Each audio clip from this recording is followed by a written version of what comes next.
సాధారణంగా మనుషులు 8-12 గంటల వరకు నిద్రపోతారు. కానీ ముచీకుందుడు అనే రాజు మాత్రం గంటలు కాదు, నెలలు కాదు, సంవత్సరాలు కాదు. ఏకంగా 2 యుగాలు నిద్రపోయాడు. ఇతను ఇక్ష్వాకు వంశస్థుడు. అలాగే శ్రీరాముడి పూర్వీకుడు. ఇంకా అయోధ్యను పాలించిన ఒక గొప్ప చక్రవర్తి. ముచీకుందుడు అలా నిద్రపోవాలని ఎవ్వరూ శాపం ఇవ్వలేదు. ఒక వరం వల్ల అలా నిద్రపోయాడు. అది కూడా అతనికి ఆ వరం దేవతల రాజైన ఇంద్రుడు ఇచ్చాడు. అసలు ఇంద్రుడు ఎందుకు అతనికి ఆ వరం ఇచ్చాడు, అలాగే ముచీకుందుడు 2 యుగాలు ఎందుకు నిద్రపోయాడో తెలుసుకుందాం. ముచీకుందుడు ఆ వరం కోరుకోవడానికి వెనక ఒక బాధాకరమైన సంఘటన ఉంది. ఇంకా వీడియోని స్కిప్ చేయకుండా చివరి వరకు చూడండి, చాలా ఇంట్రెస్టింగ్ గా ఉంటుంది. ఫ్రెండ్స్, స్టోరీలోకి వెళ్లే ముందు మన ఛానల్ నుంచి ఒక చిన్న రిక్వెస్ట్. ఎవరైనా మన ఛానల్ ని కొత్తగా చూస్తుంటే తప్పకుండా మన ఛానల్ ని సబ్స్క్రైబ్ చేసుకొని సపోర్ట్ చేయండి. అలాగే మన సిపి టాక్స్ ఫ్యామిలీలో ఒక్కరవ్వండి. ఇంకా లేట్ చేయకుండా వీడియోలోకి వెళ్ళిపోదాం.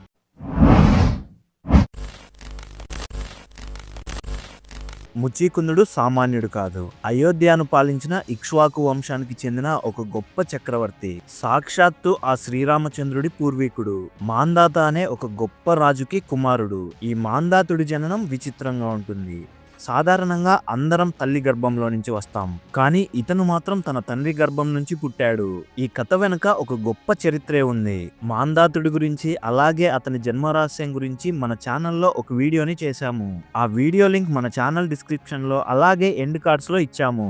ఈ వీడియో చూసిన తర్వాత ఎవరైనా చూడని వారుంటే ఆ వీడియోని కూడా చూడండి, చాలా ఇంట్రెస్టింగ్ గా ఉంటుంది. ఇంకా ముచీకుందుడు కేవలం పరిపాలనలోనే కాదు, యుద్ధతంత్రంలో కూడా అజేయుడు. అతని బాహుబలం ఇంకా ధైర్యాన్ని చూసి భూలోకంలోని రాజులే కాదు, స్వర్గలోకంలోని దేవతలు కూడా ఆశ్చర్యపోయేవారు. అప్పట్లో దేవతలకు ఇంకా రాక్షసులకు మధ్య నిరంతరం యుద్ధాలు జరుగుతూ ఉండేవి. రాక్షసుల దాడులకు తట్టుకోలేక దేవతలు సతమతమవుతున్న సమయంలో వారికి ఒక గొప్ప యోధుడి అవసరం వచ్చింది. అప్పుడు దేవతలందరి దృష్టి భూలోకంలో ఉన్న ముచీకుందుడి పైన పడింది.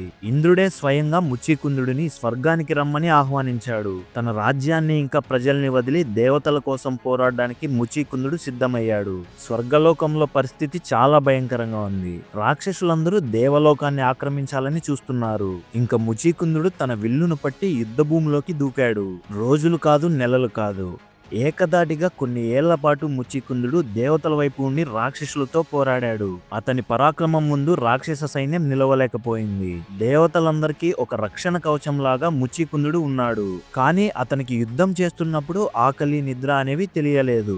ఎందుకంటే స్వర్గలోకపు వాతావరణం, అక్కడి శక్తి అతన్ని అలసిపోనివ్వలేదు. కానీ భూలోకంలో కాలం తన పని తను చేసుకుంటూ వెళ్ళిపోతుంది.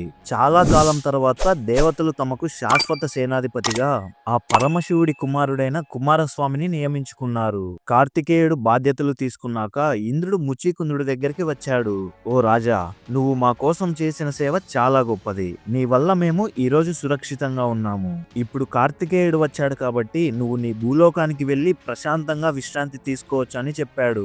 ఆ మాటలకి ముచీకుందుడు చాలా సంతోషించాడు. తన భార్యను, పిల్లలను, రాజ్యాన్ని మళ్లీ చూడొచ్చని అనుకున్నాడు. కానీ ఇంద్రుడి కళ్ళల్లో ఒక చిన్న విషాదం ఉంది. ఆ విషాదం వెనక ఉన్న భయంకరమైన సత్యం ముచీకుందుడికి అప్పుడు తెలియలేదు. కాలం అతన్ని మోసం చేసిందని అతను గ్రహించలేకపోయాడు. ఇంకా ముచీకుందుడు భూలోకానికి వెళ్తానని చెప్పినప్పుడు ఇంద్రుడు ఒక భయంకరమైన నిజాన్ని బయటపెట్టాడు. ముచీకుంద, నువ్వు ఇక్కడ యుద్ధం చేస్తూ కొన్ని ఏళ్లు గడిపావు. కానీ స్వర్గలోకంలో గడిచే ఒక క్షణం భూలోకంలో గడిచే ఎన్నో ఏళ్లతో సమానం. నువ్వు ఇక్కడ యుద్ధం చేసే సమయంలో భూమిపై వేల ఏళ్లు గడిచిపోయాయి. నీ భార్య, నీ పిల్లలు, నీ వంశస్థులు, చివరికి నీ రాజ్యం కూడా కాలగర్భంలో కలిసిపోయాయి. ఇప్పుడు భూమిపైన ఏముందో కూడా తెలియదు అని చెప్పాడు. ఇంద్రుడి మాటలు విన్న ముచీకుందుడు అక్కడే కుప్పకూలిపోయాడు. ఇది మన పురాణాల్లో చెప్పబడిన ఒక టైం డైలేషన్. వేల ఏళ్ల యుద్ధం, తన వాళ్ళందరినీ కోల్పోయానన్న బాధ ముచీకుందుడిని శారీరకంగా ఇంకా మానసికంగా కుంగదీశాయి. నాకు రాజ్యాధికారం గాని ఎటువంటి సంపద కాని వద్దు. నాకు కావాల్సింది కేవలం ప్రశాంతమైన నిద్ర. నేను వేల సంవత్సరాల అలసటను మర్చిపోయేలాగా నిద్రపోవాలి. ఈ వరం నాకు ప్రసాదించు అని ఇంద్రుణ్ణి కోరుకుంటాడు. ముచీకుందుడి పరిస్థితిని చూసి ఇంద్రుడు చెలించిపోయాడు.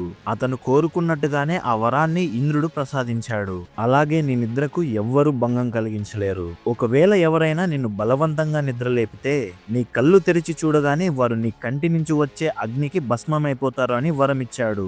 ఇంక వరాన్ని పొందిన ముచికుందుడు భూలోకానికి వచ్చాక ఒక చీకటి గుహలో గాఢ నిద్రలోకి వెళ్లిపోయాడు. ముచికుందుడు గాఢ నిద్రలో ఉన్నాడు. బయట ప్రపంచం వేగంగా మారిపోతుంది. త్రేతాయుగం మొదలైంది. శ్రీరాముడు అవతరించాడు. రావణ సంహారం కూడా జరిగిపోయింది. అలాగే యుగం కూడా మారింది. ద్వాపర యుగం ప్రారంభమైంది. ముచికుందుడికి ఇవేమీ తెలియదు. అతను నిద్రపోతున్న గుహ చుట్టూ అడవులు పెరిగాయి. అలాగే పెద్ద పెద్ద పర్వతాలు మారిపోయాయి. మానవుల నాగరికత ఎన్నో మలుపులు తిరిగింది. మనుషుల ఆయుష్ తగ్గి వారి ఎత్తు కూడా తగ్గింది. వాటితో పాటు ధర్మం క్షీణించడం మొదలైంది. కానీ ముచికుందుడు మాత్రం ఇంద్రుడి వరం వల్ల ఏ మార్పు లేకుండా అలాగే ఉన్నాడు. కాలం అతన్ని తాకలేకపోయింది. అలా వేల సంవత్సరాల పాటు ఆ గుహ ఒక టైం క్యాప్సూల్ లాగా మారిపోయింది. ఇప్పుడు కథ ద్వాపర యుగానికి చేరుకుంది. మధుర నగరాన్ని శ్రీకృష్ణుడు పాలిస్తున్న సమయం అది. కాలయవ్వనుడు అనే రాక్షస రాజు మధుర పైన దండెత్తాడు. యాదవుల వల్ల కానీ ఏ ఆయుధం వల్ల కానీ అతనికి మరణం ఉండదని శివుడే వరమిచ్చాడు. కాలయవ్వనుడి అహంకారం చంపడానికి బలమే కాదు, ఒక వ్యూహం కావాలి అని శ్రీకృష్ణుడు ఆలోచించాడు. ఆ వ్యూహంలో భాగంగానే శ్రీకృష్ణుడు యుద్ధ భూమి నుంచి పారిపోయినట్టు నటించాడు. కాలయవ్వనుడిని వెంట పెట్టుకుని ముచికుందుడు నిద్రిస్తున్న అదే గుహ దగ్గరకు వచ్చాడు. కృష్ణుడికి తెలుసు లోపల ఒక అగ్నిపర్వతం నిద్రపోతుందని. ఆ అగ్నిపర్వతాన్నే కాలయవ్వనుడి పైకి ప్రయోగించాలని శ్రీకృష్ణుడు ఆలోచించాడు. ఇంకా ఆ తర్వాత ఏం జరిగిందో మన ముందు వీడియోలోనే తెలుసుకున్నాము. ముచికుందుడు కళ్ళు తెరవగానే కాలయవ్వనుడు భస్మం అయిపోతాడు. ఎవరైనా మన ముందు వీడియోని మిస్ అయి ఉంటే తప్పకుండా ఆ వీడియోని చూడండి, చాలా ఇంట్రెస్టింగ్ గా ఉంటుంది. కాలయవ్వనుడి సంహారం జరిగిన తర్వాత ముచికుందుడు ఆ గుహ బయటకి వస్తాడు. వేల సంవత్సరాల తర్వాత ప్రపంచాన్ని చూసిన ముచికుందుడు ఆశ్చర్యపోతాడు. చెట్లు ఇంకా పశువులు చిన్నగా ఉన్నాయి. ముఖ్యంగా మనుషులు సత్యయుగంలో ఉన్న మనుషుల కంటే చాలా పొట్టిగా ఉన్నారు. ఈ వింతలన్నీ చూసిన ముచికుందుడు శ్రీకృష్ణుని ఇలా అడుగుతాడు, స్వామి, ఈ లోకం ఎందుకు ఇలా ఉంది? నేను చూసిన లోకం ఇది కాదు అని అంటాడు. అప్పుడు శ్రీకృష్ణుడు ముచికుందుడితో, కాలం మారిపోయింది.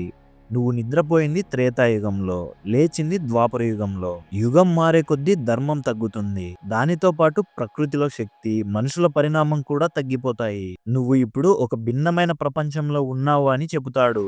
ఆ మాటలు ముచికుందుడికి ఒక పీడకలలాగా అనిపించింది. తన రాజవంశం లేదు, అతన్ని గుర్తుపట్టే వాళ్ళు ఎవ్వరూ లేరు.